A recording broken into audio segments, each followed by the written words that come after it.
Welcome to the Lipoedema podcast, hosted by Shell and Tiana. Our aim is to make noise around lipedema and educate as many people as we can about this disease. Our guest list contains professionals who work in the field and women who live with lipedema. Thank you for joining us. Welcome back to the Lipoedema podcast. We are your host, Shell. And Tiana. And today we have no guests, it's just us. Hello, Shell, how are you? Hello, Tiana. I know, just us. We don't often get to just chat, just the two of us, so this is lovely.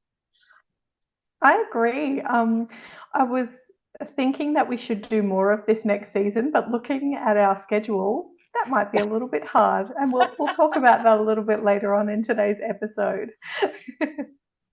Yes, we have scheduled right out, but no, yes, we will talk about that later. So let's get started. How are you going? Like, what's happening in Tiana world? How are you healing? I'm healing really well. Right now, the whole post-op thing is starting to feel like a bit of a distant memory. I'm getting more and more back into my normal life and my normal way of being, that I don't feel like I'm post-op anymore as much. The last sort of piece of the puzzle is having a little bit more longer periods of being compression free. And as of this week, I can officially start to do that.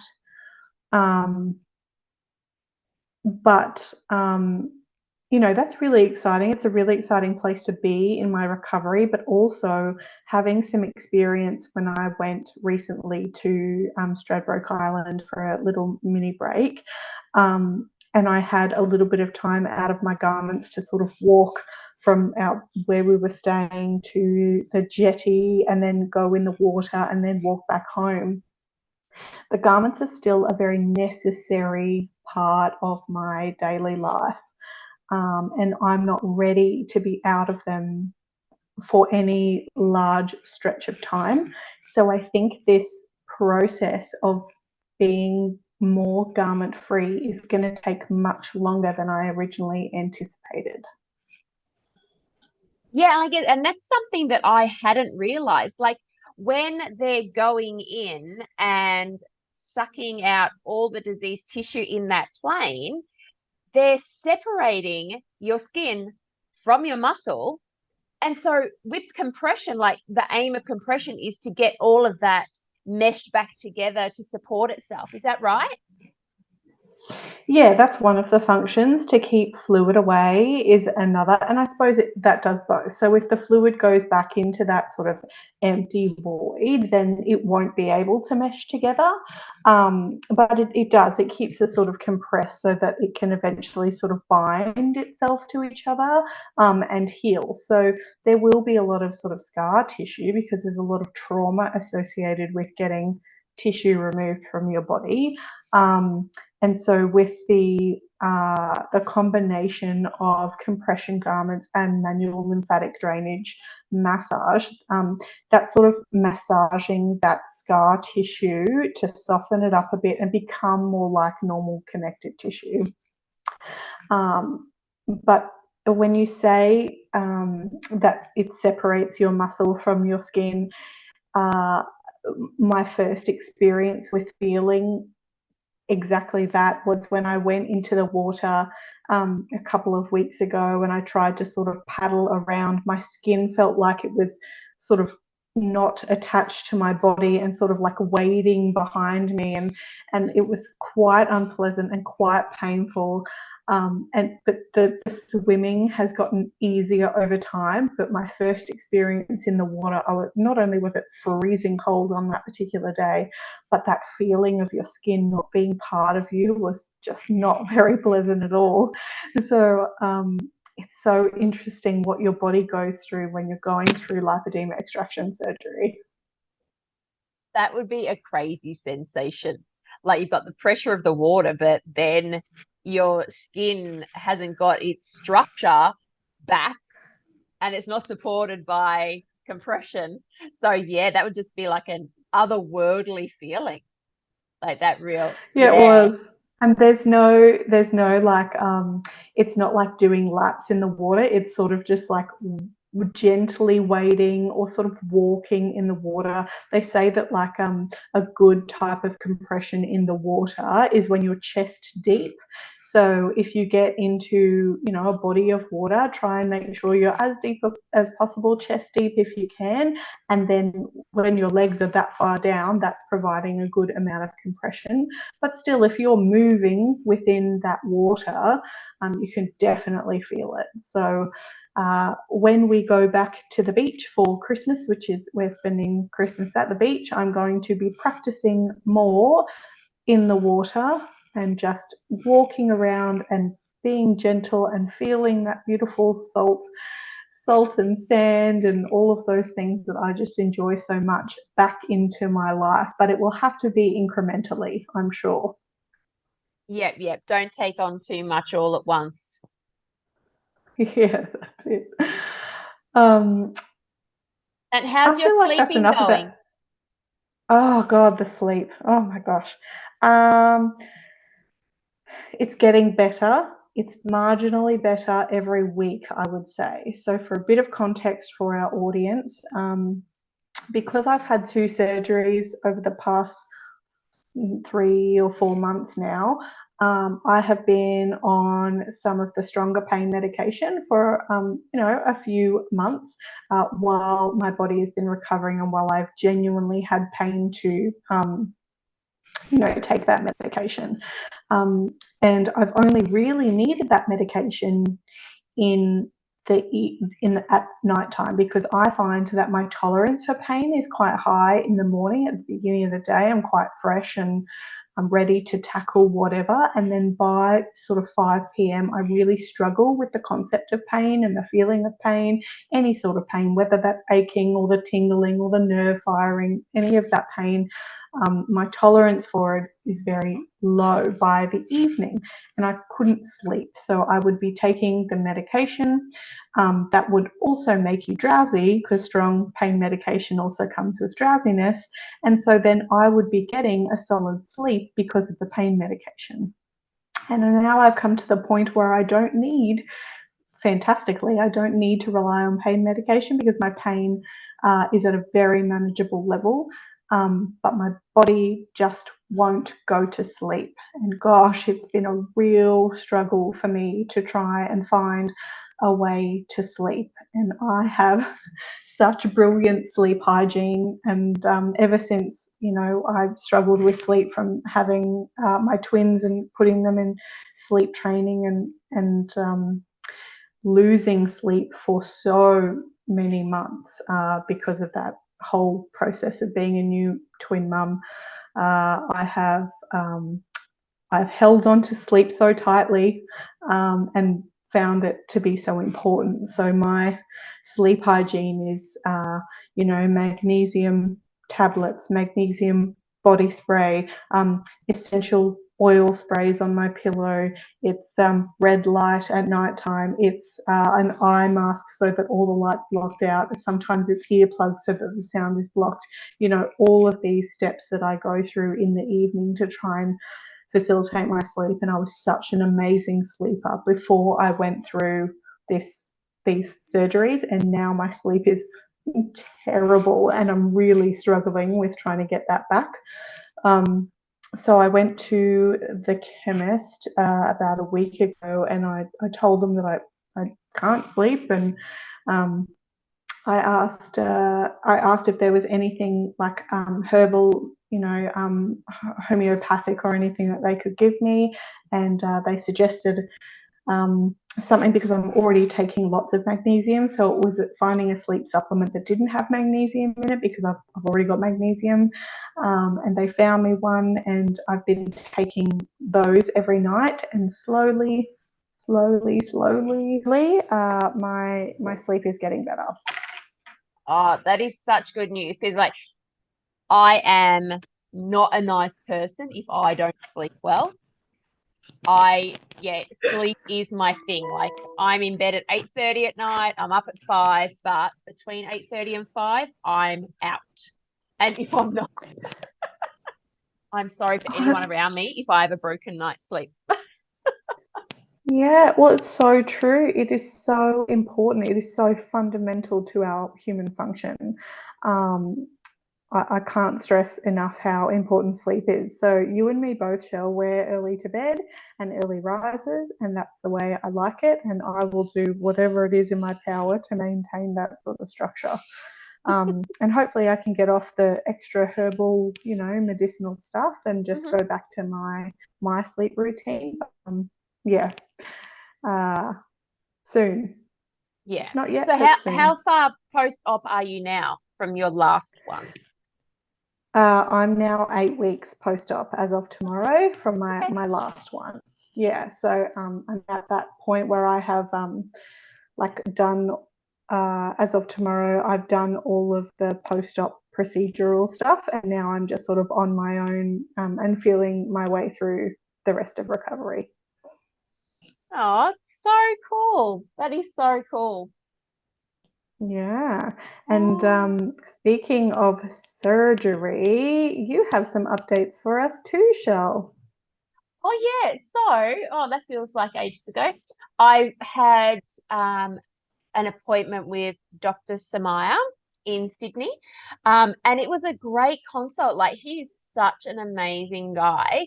Like, for those who don't know, when I was first diagnosed, I was told I wasn't a candidate for surgery. So I thought that meant no for like across the board, you cannot get surgery. And then the more stories I've listened to and the more people we've interviewed, I'm like, oh, no, that's just that surgeon's way of doing things. So I realized that I wanted a second opinion. I wanted to see what another surgeon would say. Um, and yeah, he said to me that I knew more about lipedema than he did, which is quite funny. I'm like, oh, yeah, we're living it, aren't we? We're the ones living it. So he was lovely. So I have gone on a wait list, but it's 18 months to 2 years. I won't find out until 6 months before. But the interesting thing is, he said to me that he wanted me to do all of these things and all the things that I was basically already starting to do, all the conservative management. And he would love it that when he calls me up to go in for my next appointment 6 months before my surgery, he would love it if I didn't need surgery at all.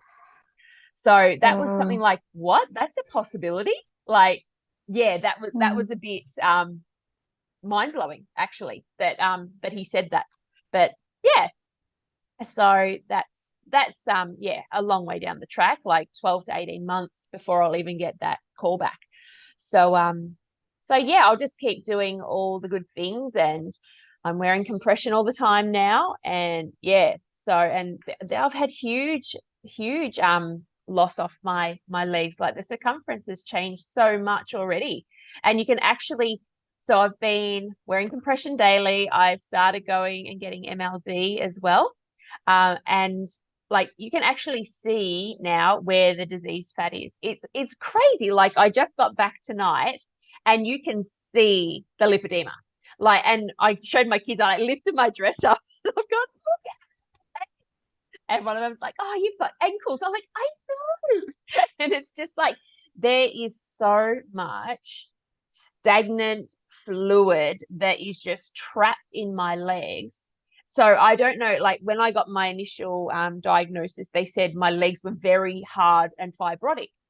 But I don't know if it actually was fibrosis or if it's just this stagnant, terrible lymph just stuck in my limbs because I'd never moved it before. So I don't know.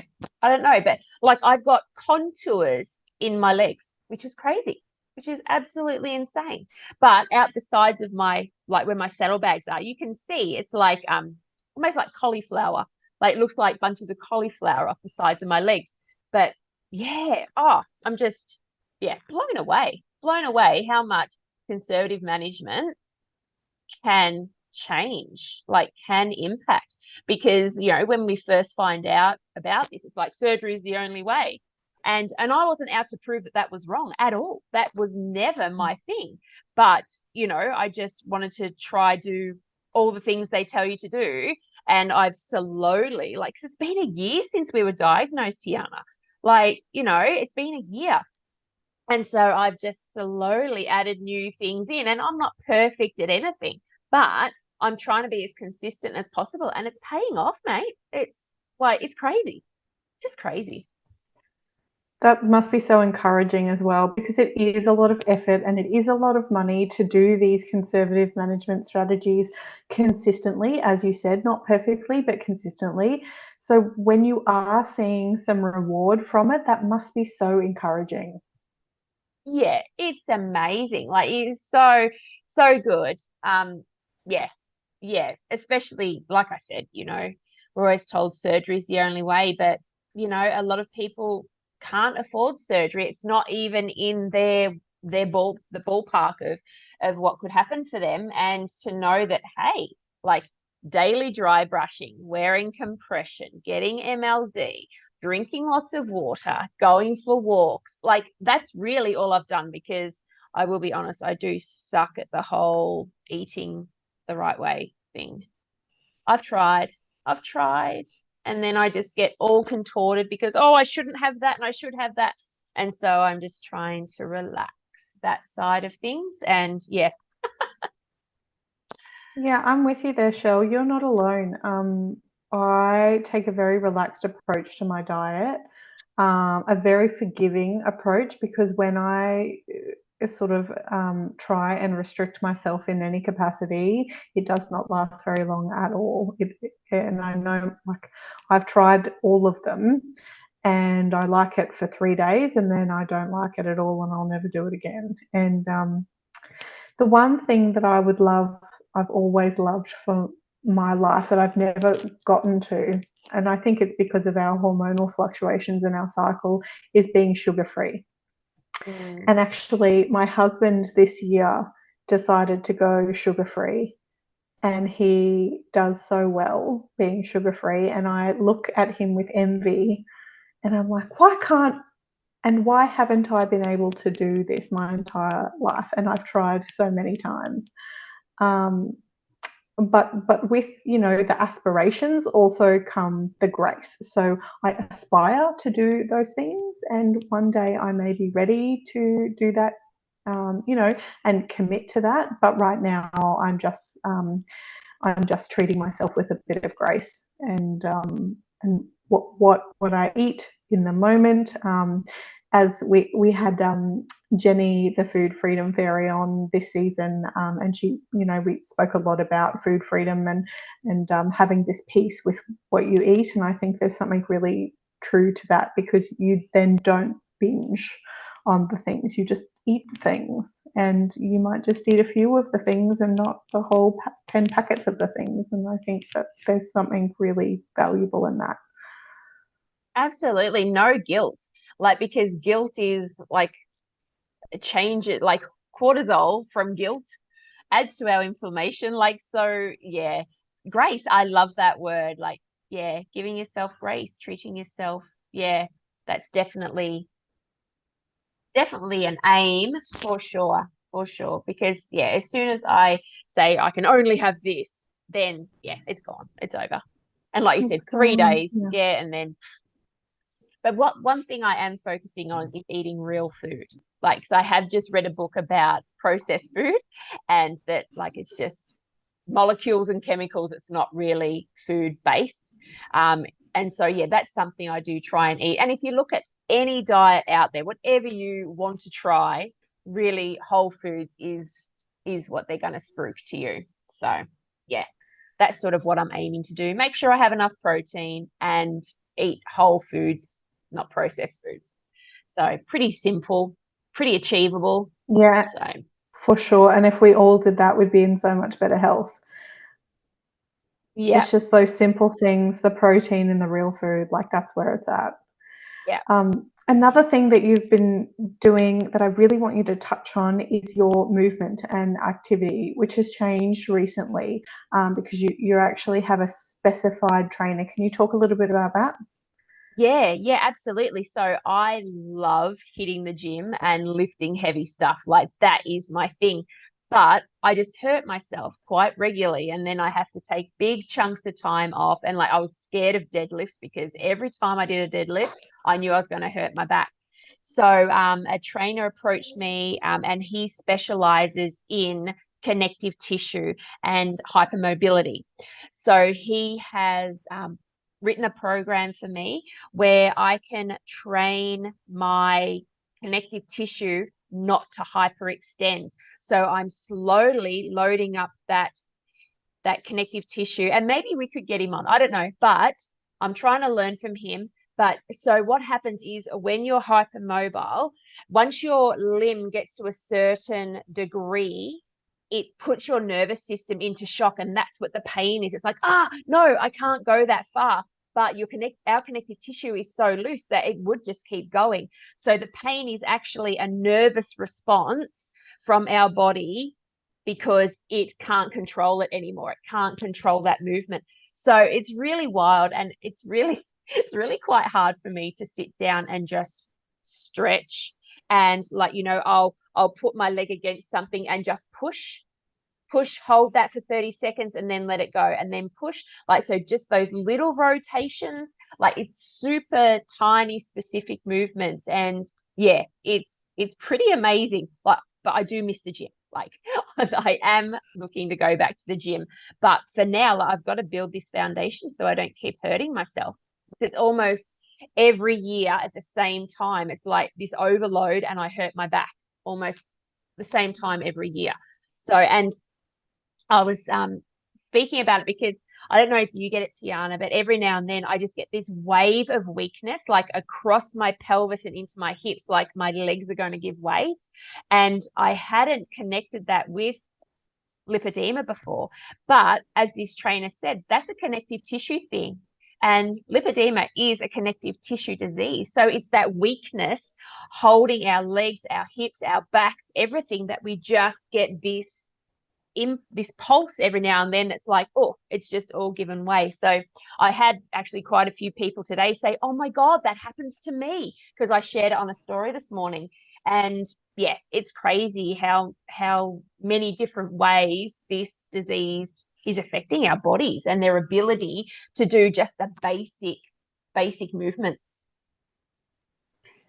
Yeah, when you were talking about that experience of that wave of weakness, I did quite a big workout this morning, and it was lower body focused, and I was doing deadlifts and I was doing racked squats and things, and I actually recognized the words that you were saying when I was listening to you speak, and thought, maybe that's what I had this morning, but it was more with my upper back. I'm sort of like mid to upper back is where I feel my weakness, especially when I'm racking up for a squat and stuff.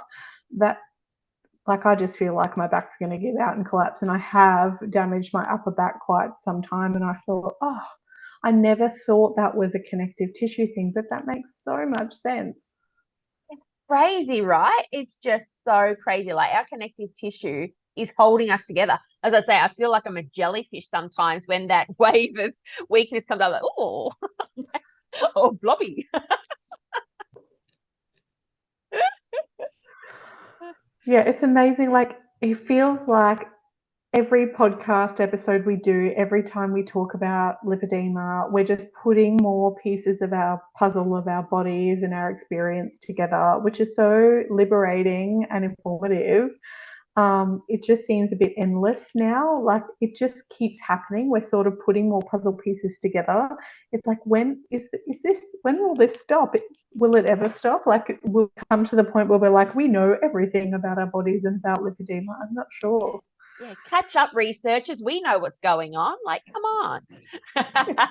Well, that's like we got a heap, like we did that arms reel and we got a huge response from that. People going, oh, I didn't realize that was my arm. Like that was lipedema as well. I just thought I was just weak because I haven't looked after my upper body. And I'm like, no. No. Amazing. Yeah, It's I love everywhere. that. I love the response we're getting from some of those more educational posts, for sure. Yeah, we'll have to do more of those. Agreed. So this has been epic. Like from a simple idea, like let's just chat and talk about lipedema, which is lipedema, everybody. If you haven't caught up, it's lipedema, not Yeah. lipedema. And I think you'll hear us, we were doing it interchangeably, and then we taught ourselves to say lipedema.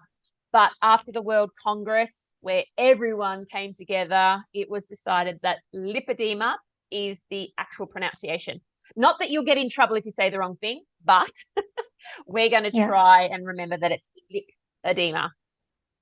Yeah, Like so next lipids. season when we have our intro and our outro, you'll actually hear lipedema instead of lipedema, because I'm pretty sure in this episode you're going to hear lipedema. So sorry about that. We're just Yeah, keeping and you we all had on to your take a toes. few takes for that too, because we kept saying lipedema instead of lipedema, and oh my goodness. Oh, we are learning. But we've But had such a great season. I mean, 19, well, this will be our 19th episode, which is just nuts from an idea to actually pull, and I say pulling it off, Shell, because I really feel like you were like, let's do a podcast. And I go, okay. And then all of a sudden you had us all scheduled. And I thought, oh my God, this woman is amazing. I'll give her, an idea to do anytime. Like, I'm like a dog with a bone. When I come up with an idea, it's like, okay, let's do it. How are we going to make this love work? that. Yeah, it is good. And Love if you that. think about it, we've actually had 21 episodes because we threw in 2 bonuses as well. We sure did. That's crazy. Yes, we did. I love that. Yeah, Yeah, because we sort of scheduled people every week, and then we thought, oh, we don't really have time for us to chat. And you know what? We haven't learnt, because we've done exactly the same for season 2. I know. We forgot us in season 2 as well. And if Whoops. you, for those listening, we've booked out season 2. Like we start recording in January, and we're booked out till May.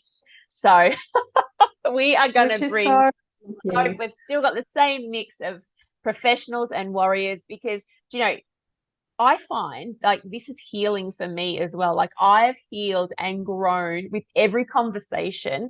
I am just like evolving, and yeah, it's an honor to be able to share these stories and share this information. Like it really is an honor.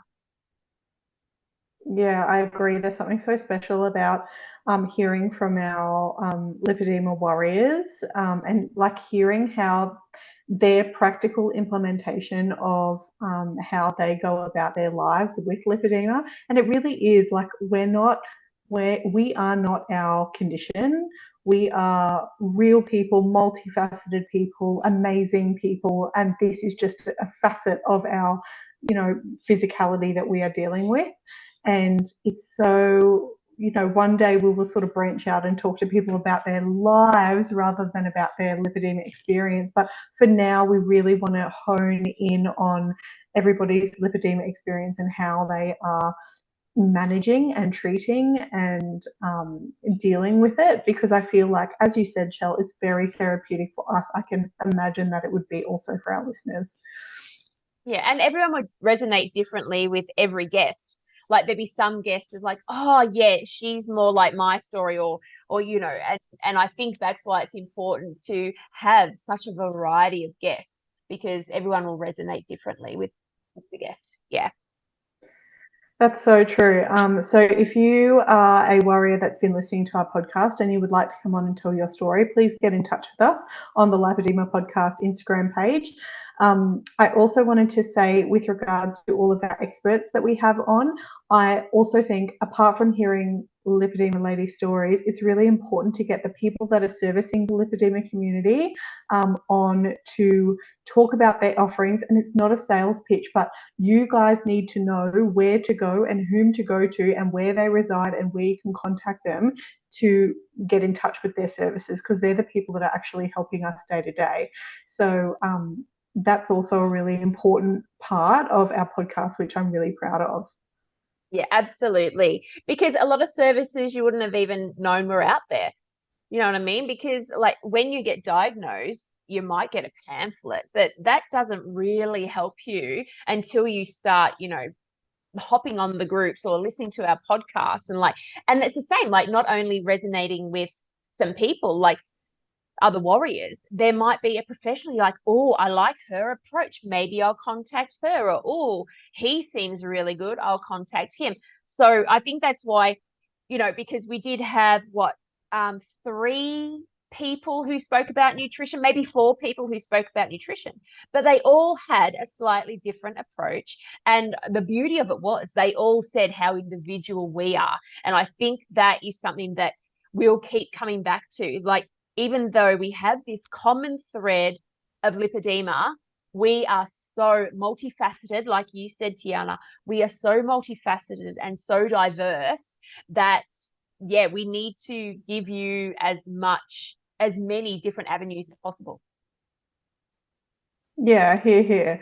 So we are like, we've got 3 minutes left before we're going to get cut off. And I've just, now that the clock is ticking, I cannot think about what I'm going to say. So I'm going to throw it to you, Shell. What are you excited about for next season? Oh, I'm excited about just bringing more stories to the forefront, and I think we are growing as interviewers too. And so I think as we're going along, we are getting better at what we're doing. We're coming up with more questions for people because we're learning more about this condition. And yeah, that's what I'm excited about, for us to keep growing and keep just reaching more women. Like, that is my thing. That is a thing I am excited about, is trying to branch out from just people who already know about lipedema. And that is the tricky one, because lipedema is a word you don't really just go Google, So Tiana and I have tried to come up with hashtags and ways to get people here. Like, we've got pear shape, we've got painful legs, we've got easy bruising, like all the things that someone might Google to try and figure out what's going on with them. And so we want to meet those women that are still suffering in silence and don't realize that there is a sisterhood just sitting here waiting to embrace them, waiting to open their arms for them. And that is a big thing I want to push for next year. So I don't know what that looks like yet. I don't know how to do that yet. Maybe get involved in some groups, some events that are not lipedema specific. I'm thinking maybe get a t-shirt made. I don't know. Merch. Just Got to get some merch. Get visible. Like, we really need to get visible to find those women. Yeah, And even awesome. if they're not the women, they might be sisters or aunties, cousins, friends of the women. You know what I mean? So we don't want them, like, from the start, we want that average age of 48 to be 20 years earlier. 28 would the average to be 28. Oh, yes, that would be wonderful. How all of our lives would have changed if we got diagnosed at that age. It'd be crazy, right? Like, imagine, like, and it's just like, we'd still look after ourselves, but there's just that specific way that we need to care for ourselves, just that different level of self-care. I think learning about that in your mid-20s would just be so beneficial for when you're going through pregnancies or contraception, and then menopause and perimenopause, because as we've found, that's when a lot of these changes and progression happens. So if you had the information, you were educated about it, you were already had systems in place, life would be golden. That's right. That's the goal. That's the goal. And I feel like we are already starting to achieve this. Like, all we have to do is just keep going and keep putting ourselves out there and this podcast out there. I'm super proud of us. I'm super excited for next year. If you would like to get involved in the podcast, and I'm talking to our listeners now, please get in touch with us at the Lipoedema Podcast on Instagram.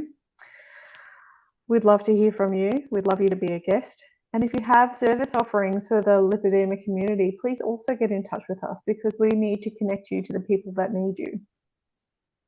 Here, absolutely, absolutely. It'd be good to have a directory of professionals and offerings for our community too. That'd be really good.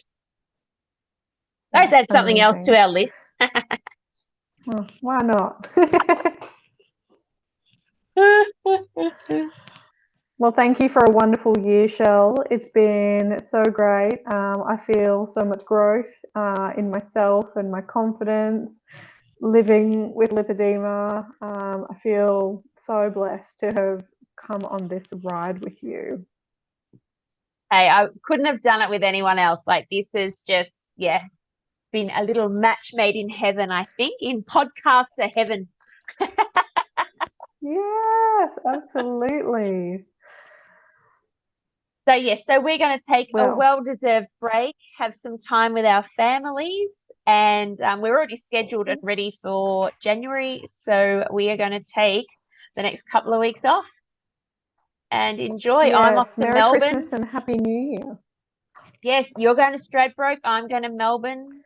I've started looking at Darwin as a possible little adventure. So yeah, we will Wow, be good on all you. Beautiful. refreshed and adventured out by the time you hear us again in January.